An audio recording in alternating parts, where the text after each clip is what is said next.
Assalamualaikum warahmatullahi wabarakatuh. Selamat siang. Kali ini saya akan melanjutkan pertemuan ke berapa ya? Keempat kalau nggak salah ya, atau kelima, saya lupa. Jadi sekarang kita akan belajar tentang segmentasi pasar atau lebih ke pengenalan dulu ya sama prosesnya, bagaimana, apa yang dimaksud segmentasi pasar, bagaimana suatu perusahaan itu menentukan segmentasi pasarnya dan proses pemilihannya seperti apa. Karena menentukan segmentasi pasar itu akan menentukan kelancaran dari suatu usaha, suatu perusahaan. Pertemuan keempat ya. Segmen pasar itu adalah kalau bahasa awamnya itu kelompok pembeli ya.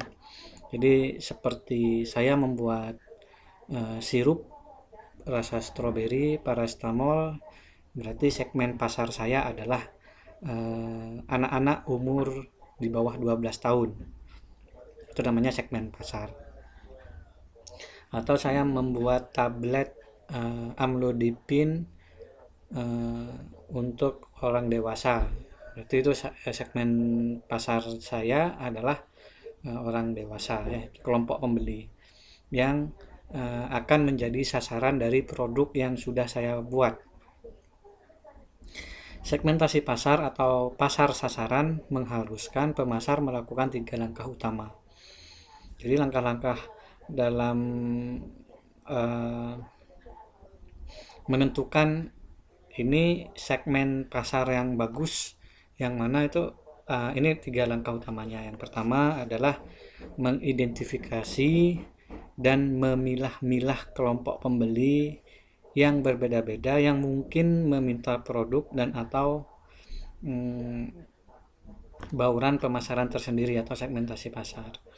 Yang kedua, memilih satu atau lebih segmen pasar untuk dimasuki, membidik atau dibidik di pasaran. Yang ketiga, membentuk dan mengkomunikasikan manfaat utama yang membedakan produk perusahaan dengan produk lain di pasar, penetapan posisi pasar. Ini adalah 3 langkah utama dalam menentukan dalam segmentasi pasar atau pasar sasaran. Artinya yang pertama ini adalah mengidentifikasi atau memilah-milah kelompok pembeli. Kita harus mengidentifikasi di pasaran itu sebenarnya ada berapa segmen yang bisa dipilah. Misalkan anak-anak, dewasa, atau orang tua, itu dipilah. Kita harus mengidentifikasi.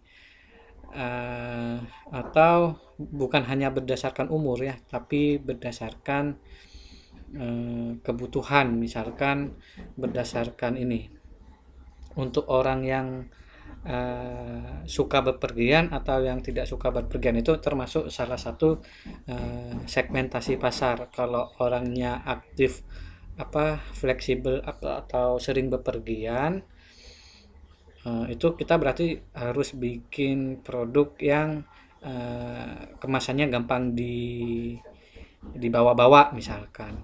Nah, itu salah satu segmen, penentuan segmen juga. Sasaran target saya adalah orang yang suka bepergian, sehingga saya bikin sirup batuk herbal yang dikemas secara saset misalkan. Itu adalah salah satu contoh mengidentifikasi segmen-segmen pasar. Kemudian yang kedua, memilih satu atau lebih segmen pasar untuk dimasuki. Nah, suatu perusahaan bisa memilih satu segmen atau beberapa segmen. Contohnya, segmen memilih satu, misalkan tadi ya, kita sebagai suatu perusahaan memilih produk kita itu hanya dijual untuk, sasarannya adalah untuk anak-anak. Jadi kita bikinnya hanya bentuk sirup saja. atau kita bisa memilih lebih dari satu segmen pasar. Contohnya anak-anak dan dewasa. Selain kita bikin bentuk sirupnya, kita juga bikin bentuk tabletnya untuk dewasa, misalkan seperti itu ya. Jadi itu yang dimaksud yang poin kedua ini. Kita suatu perusahaan bisa memilih satu atau lebih segmen pasar untuk dimasuki. Yang ketiga, membentuk dan mengkomunikasikan manfaat utama yang membedakan produk perusahaan dengan produk lain pasar. Jadi setelah kita mengidentifikasi dan memilih segmen pasar mana yang akan kita tuju, kita juga harus membuat informasi yang akan disampaikan ke sasaran atau ke masyarakat, keunggulan produk kita dibandingkan dengan produk yang lain di segmen itu. Misalkan gini, kita sebagai suatu perusahaan maunya mensasar kelompok pembeli yang suka berpergian, sehingga kita bikinnya adalah produk yang gampang dibawa, dikemas dalam bentuk saset. Nah, kita harus sampaikan ke masyarakat bahwa ini adalah produk kita dibentuk bentuk saset, bentuknya sedemikian rupa, sedemikian sehingga gampang dibawa, gampang dimasukkan ke tas. Ya begitu ya. Ini saya cuma kasih gambaran untuk poin yang ketiga. Itu contohnya. Nah, ini adalah pengertian dari segmen pasar dan 3 langkah utama bagaimana menentukan proses segmentasi pasar itu sendiri. Nah, segmentasi pasar itu sendiri diartikan sebagai proses pengelompokan pasar keseluruhan yang heterogen menjadi kelompok-kelompok atau segmen-segmen yang memiliki kesamaan dalam hal kebutuhan, keinginan, perilaku, dan atau respon terhadap program pemasaran yang spesifik. Ya, jadi segmentasi itu adalah pengelompokan. Jadi masyarakat yang heterogen tadi dari segi umur saja kan bermacam-macam masyarakat kita ya. Ada bayi, ada anak-anak, ada remaja, ada dewasa, ada orang tua. Makanya dikelompokkan. Itu adalah proses segmentasi berdasarkan umur atau berdasarkan apa ya, pola penyakit. Misalkannya ada yang sakit rematik, ada yang sakit hipertensi, ada yang sakit diabetes, dan sakit macam-macam kan, banyak penyakit. Itu juga merupakan segmentasi pasar. Pasien diabetes, pasien hipertensi, pasien gagal ginjal misalkan, itu segmentasi pasar. Tinggal dikelompokkan saja berdasarkan usia, berdasarkan jenis penyakit, berdasarkan apa lagi ya tadi ya,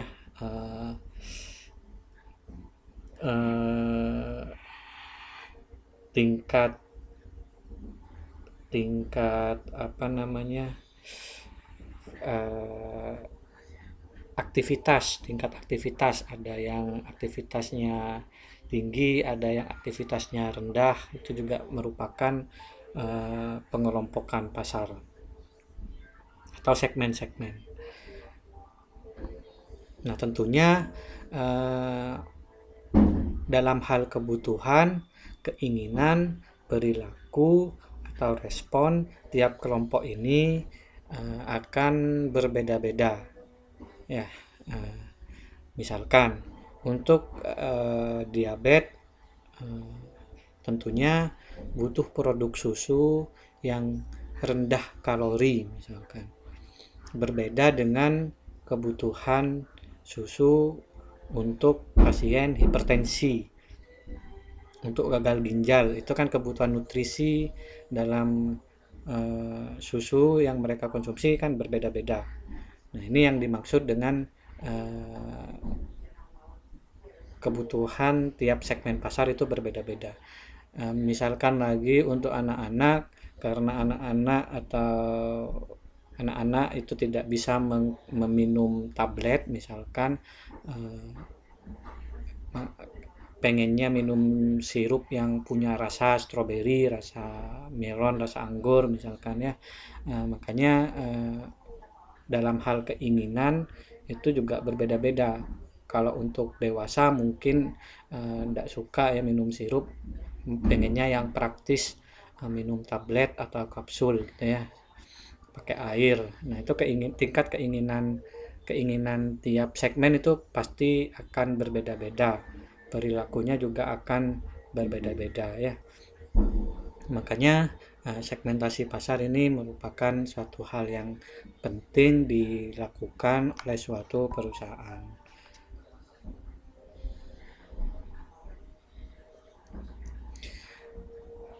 Nah, syarat segmentasi yang efektif atau pengelompokan yang efektif itu ada beberapa syarat yang harus dipenuhi. Maksudnya bagaimana? Maksudnya kita akan mengelompokkan pasaran di masyarakat itu seperti apa? Misalkan tadi berdasarkan umur, berdasarkan aktivitas, berdasarkan ini, itu ada beberapa syarat yang harus dipenuhi supaya uh, efektif nanti pengelompokannya. Ya. Yang pertama itu harus dapat diukur atau measurable. Ukuran dan daya beli serta profil segmen tersebut harus dapat diukur untuk mengetahui potensinya. Misalnya, jumlah orang yang terkena penyakit karena faktor genetik itu susah untuk diukur. Perlu adanya semacam sensus kesehatan dan perlu adanya monitoring penyebaran, namun karena minim terbatasnya monitoring penyebarannya sehingga tidak bisa dijadikan bahan untuk pemasarannya untuk orang yang terkena penyakit karena faktor genetik, karena monitoringnya kurang sehingga ini tidak susah untuk diukur. Sebaiknya jangan menentukan segmentasi pasar berdasarkan genetik, penyakit berdasarkan genetik karena susah diukur. Itu maksudnya ya, ini contoh. Kemudian yang kedua dapat dijangkau atau accessible. Segmen pasar itu dapat dijangkau dan dilayani secara efektif. Contohnya, suatu perusahaan kosmetik mendapatkan bahwa pengguna berat atau pengguna terbanyak mereknya itu adalah wanita muda yang remaja gitu ya, belia, dalam usia belia, yang lebih banyak waktunya ada di luar rumah dan lebih banyak bergaul, kecuali jika mereka tinggal dan membeli kosmetiknya pada tempat tertentu, mereka sulit dilacak ya, jadi harus dapat dijangkau. Kemudian yang ketiga, segmennya itu cukup besar atau substansial ya, jadi jangan mengelompokkan kelompok-kelompok yang jumlahnya kecil atau sedikit. Jadi kelompokkanlah atau segmentasikanlah kelompok-kelompok yang jumlahnya besar di suatu pasar atau masyarakat yang akan kita jangkau. Karena apa? Karena ini terkait dengan keuntungan yang akan kita perusahaan itu dapat. Kalau kita mensegmentasi kelompok-kelompok yang kecil, tentunya nanti kita targetnya hanya ke kelompok-kelompok kecil itu saja, ke kelompok kecil itu saja. Kalau cuma menjualnya ke kelompok kecil kan nanti labanya yang didapatkan oleh suatu perusahaan akan kecil. Lebih baik, lebih efektif mensasar atau segmentasinya itu harus ke kelompok-kelompok yang substansial atau jumlahnya besar.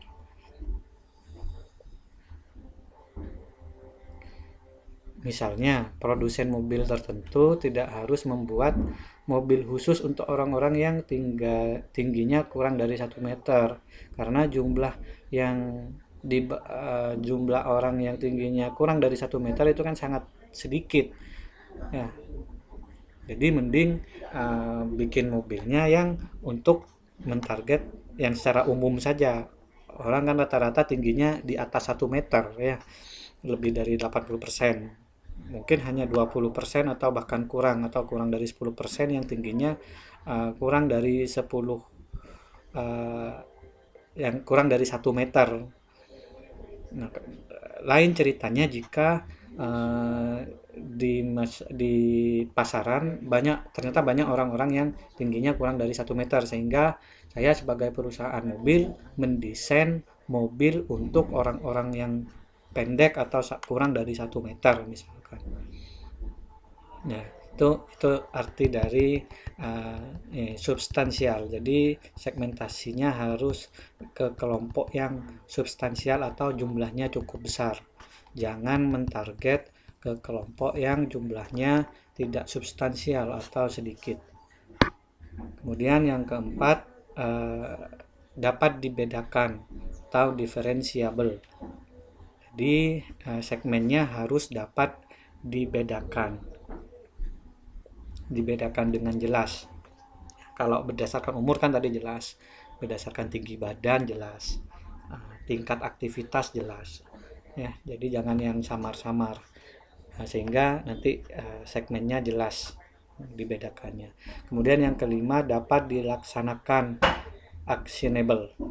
Berarti segmen tersebut dapat dijangkau atau dilayani dengan sumber daya yang dimiliki oleh perusahaan.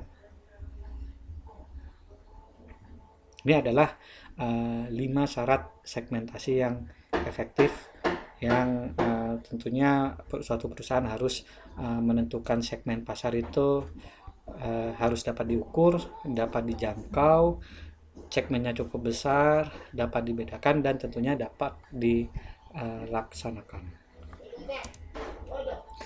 Nah, manfaatnya apa melakukan segmentasi pasar? Kenapa segmentasi pasar harus dilakukan oleh suatu perusahaan? Karena yang pertama, perusahaan akan melihat pasar itu lebih mudah dibedakan, karena sangat sulit bagi perusahaan untuk terus-menerus mengikuti selera konsumen yang selalu berkembang di keadaan pasar yang heterogen.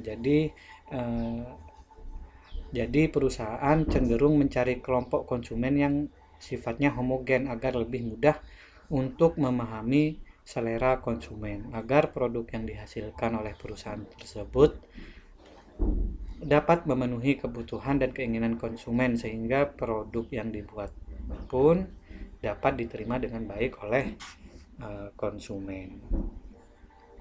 Kemudian yang kedua adalah pelayanan yang lebih baik. Jika segmentasi pasar itu sudah dilakukan, maka perusahaan itu bisa menyediakan pelayanan yang lebih baik daripada yang tidak mempunyai segmen pasar. Ada 4 hal penting yang diinginkan oleh konsumen dalam memenuhi kebutuhannya. Yang pertama itu adalah kualitas, yang kedua adalah harga, yang ketiga adalah pelayanan, dan yang keempat adalah ketepatan waktu. Namun dari keempat hal ini, pelayanan merupakan hal yang paling penting ya. Pelayanan merupakan hal yang paling penting yang harus dilakukan oleh suatu perusahaan.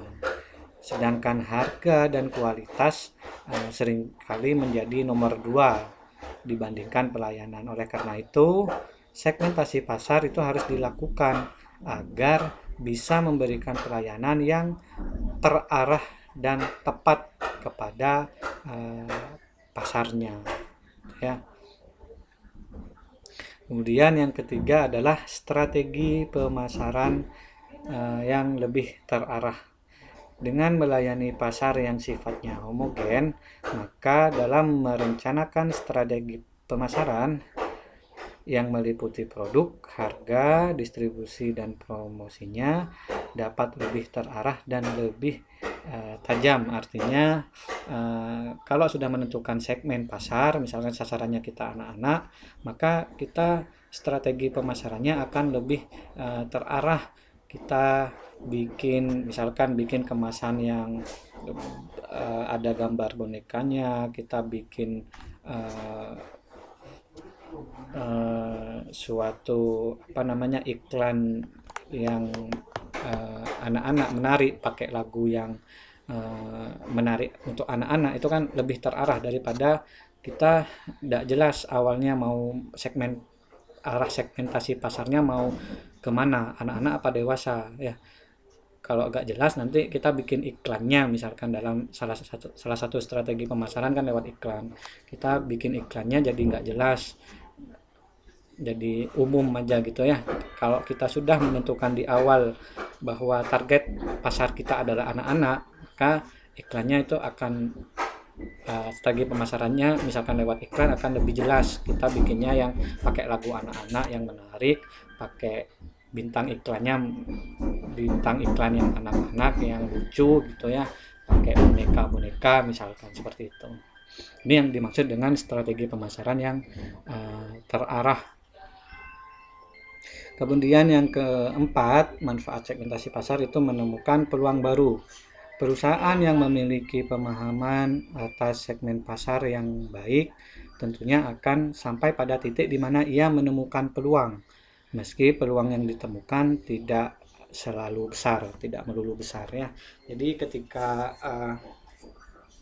suatu perusahaan sudah menentukan segmentasi pasar, maka biasanya perusahaan itu akan melihat peluang baru di sana.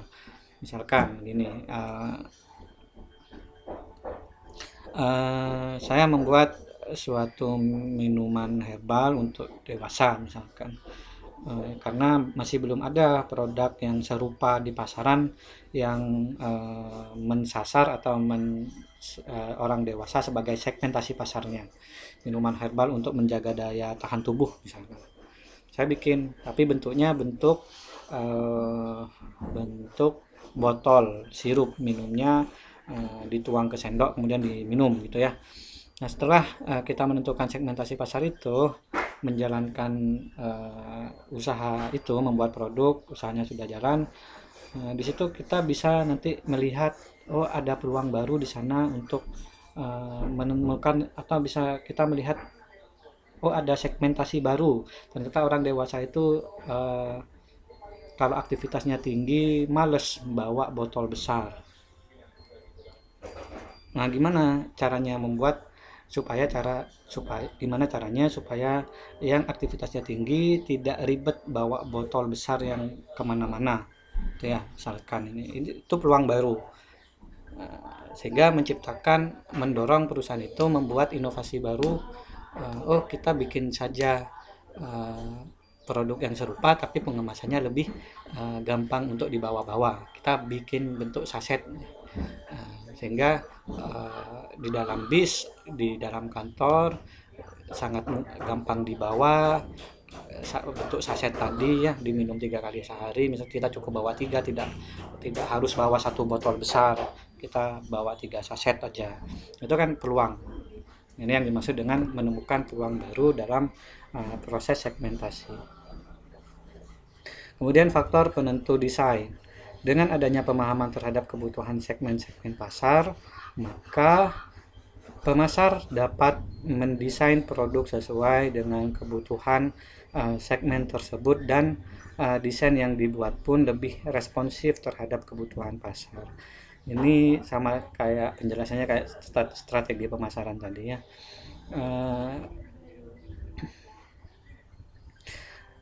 Desain produk seperti gambar yang ada disertakan di brosur atau di produk ya, di kemasan sekundernya itu ditentukan ketika segmentasi pasarnya itu sudah jelas. Jadi tidak mungkin segmentasi kita orang dewasa tapi kita mendesain produknya, desain kemasan sekundernya kita kasih gambar boneka, sangat nggak mungkin ya. Nah, makanya desain produk itu menjadi apa namanya, segmen pasar itu menjadi penentu bagaimana kita mendesain suatu produk itu ya. Kemudian strategi komunikasi lebih efektif. Komunikasi bisa menjadi efektif apabila komunikator tahu persis siapa komunikan yang diajak. Artinya begini, jika segmentasi pasar itu sudah ditentukan, kita sudah tahu kelompok mana yang akan kita sasar, maka suatu perusahaan itu bisa menyusun strategi komunikasi itu lebih efektif, bisa menyusun strategi, bisa menyusun rencana apa yang akan dikomunikasikan kepada kelompok segmen pasar itu.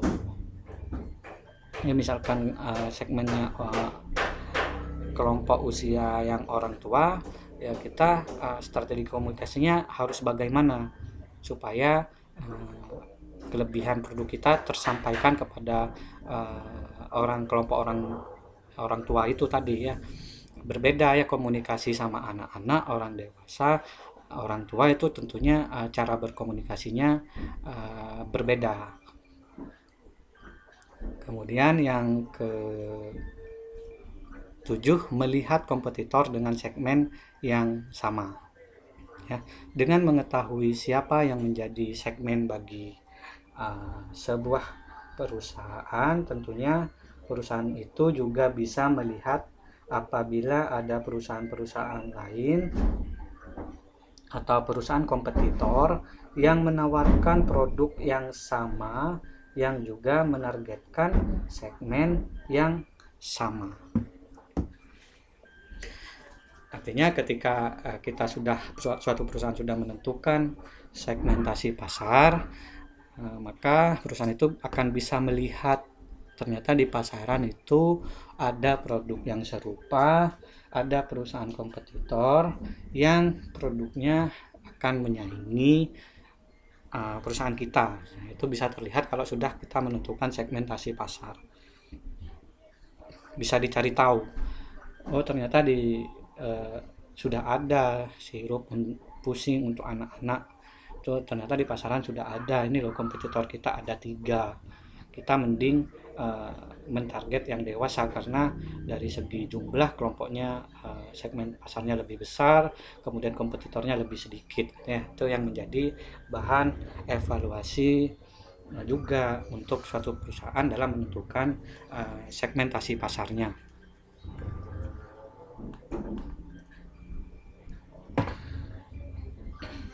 Kemudian evaluasi target dan rencana bisnis. Setelah mengetahui karakteristik segmen pasar yang ditarget, maka perusahaan bisa melakukan evaluasi atas efektif apa tidak kegiatan pemasaran yang sudah dilakukan selama periode tertentu. Apakah sudah sesuai dengan karakteristik pasar yang ditargetnya, dan juga perusahaan bisa mempelajari apa yang lebih, apa yang kurang dari strategi yang sudah berjalan untuk dibuat perencanaan bisnis yang lebih baik ke depannya.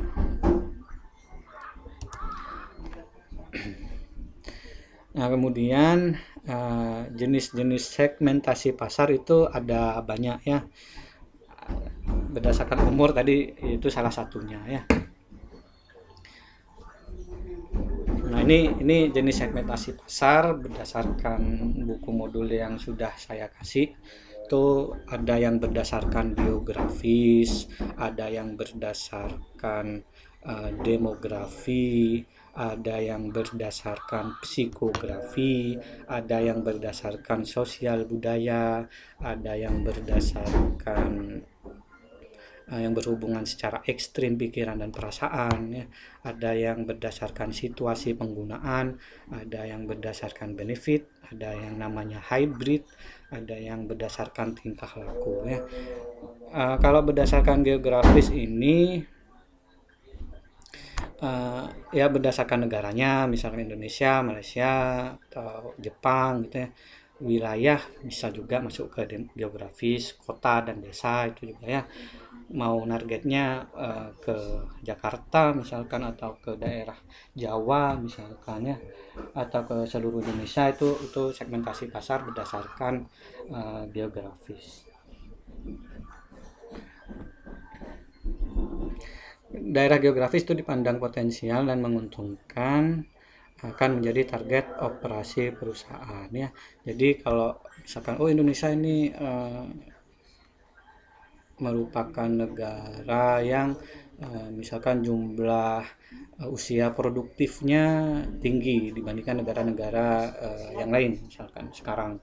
Makanya kita targetnya ke Indonesia saja, karena kita kan targetnya produk obat, misalkan produk obat yang sasarannya untuk orang yang orang dewasa. Misalkan sekarang orang dewasa banyak mempunyai penyakit hipertensi sudah gitu ya. Makanya kita bikin obat tablet untuk hipertensi, sasarannya untuk orang dewasa, dan secara geografis kita akan menjualnya di Indonesia misalkan seperti itu ya.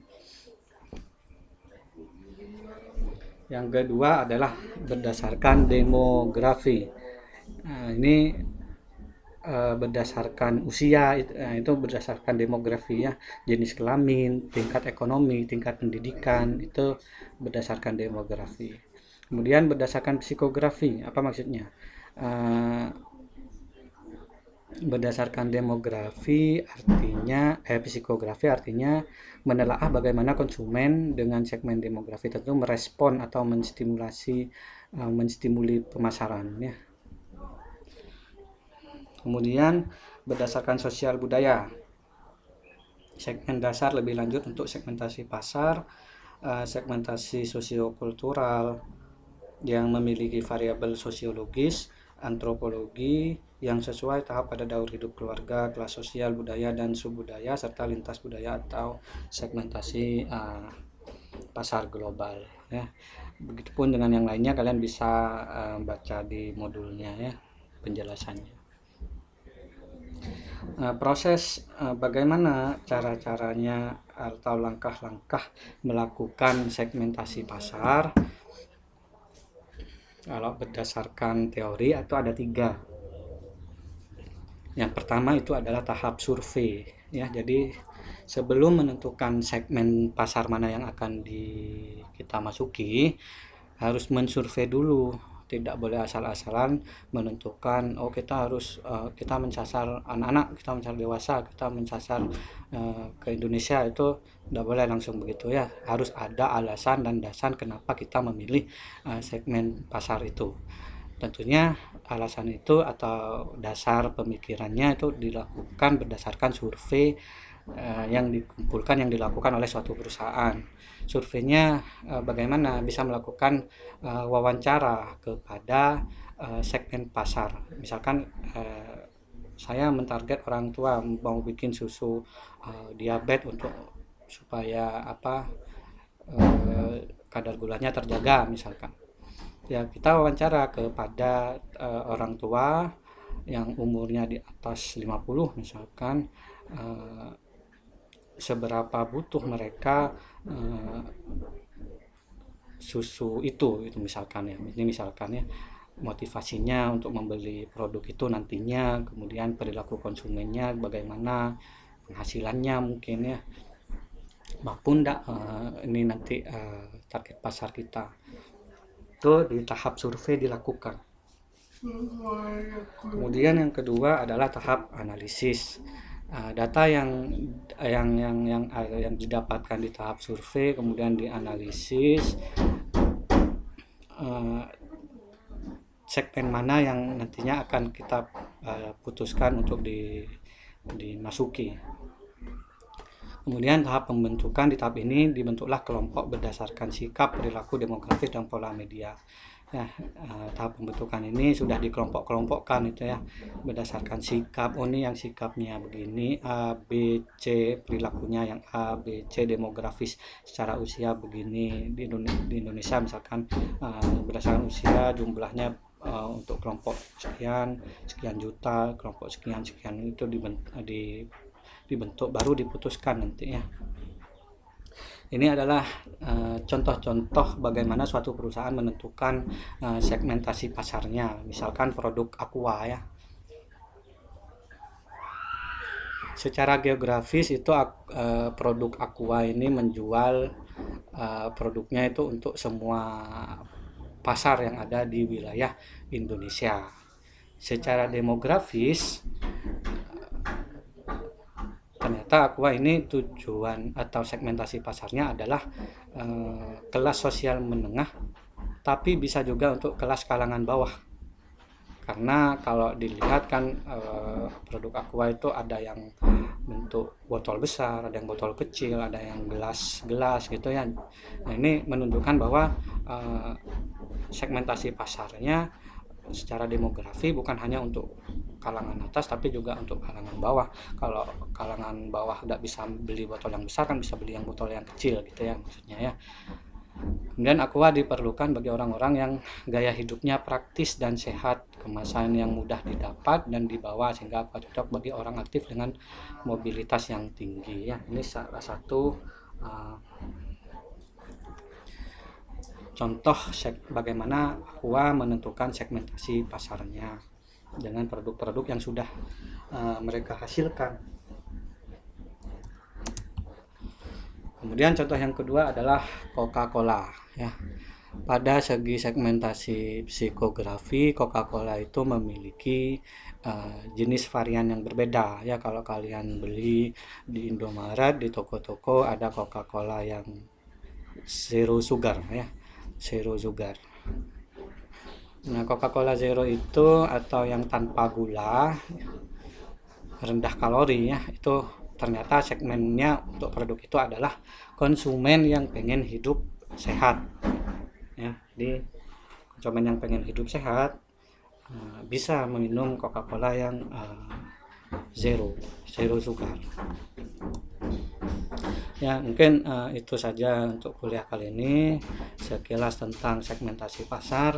Untuk lebih jelasnya kalian bisa baca di modul. Wabillahi taufiq wal hidayah. Wassalamualaikum warahmatullahi wabarakatuh.